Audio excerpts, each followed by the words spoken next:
அடடா, அதிர்ஷ்டம் இன்னைக்கு இவங்க பக்கம் தான் போலயே. ஆத்துல மீன் பிடிக்க போனவங்களுக்கு 180 கிலோ எடை கொண்ட பொக்கிஷம் கிடைச்சிருக்குங்க.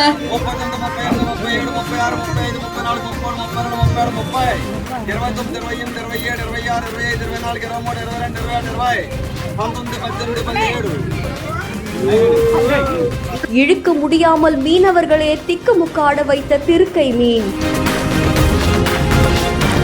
புதுச்சேரி மாநிலம் ஏனாம சேர்ந்த பொன்னுமண்ட பீமராஜு தலைமையில மீனவர்கள் அங்க இருக்கக்கூடிய கோதாவரி ஆற்றுல மீன் பிடிக்க போயிருக்காங்க. அப்போ அவங்களுடைய வலையில கிட்டத்தட்ட 180 கிலோ எடை இருக்கக்கூடிய 8 அடி நீளம் இருக்கக்கூடிய திருக்கை மீன் வலையில சிக்கி இருக்கு. இந்த மீனை மீனவர்கள் சிரமப்பட்டு கரைக்கு கொண்டு வந்திருக்காங்க.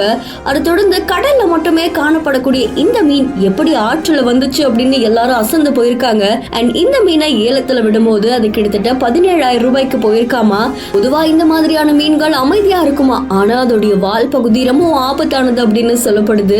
ரொம்பவும் அரிதா காணக்கூடிய இந்த திருக்கை மீன் கிடைச்சதால அங்க இருக்கக்கூடிய மீனவர்கள் மகிழ்ச்சி அடைஞ்சிருக்காங்க. இந்த செய்தி தொடர்பான உங்களுடைய கருத்துக்களை கமெண்ட்ல சொல்லுங்க. மேலும் செய்திகளுக்கு பிஹைண்ட் ஃபாலோ பண்ணிக்கோங்க.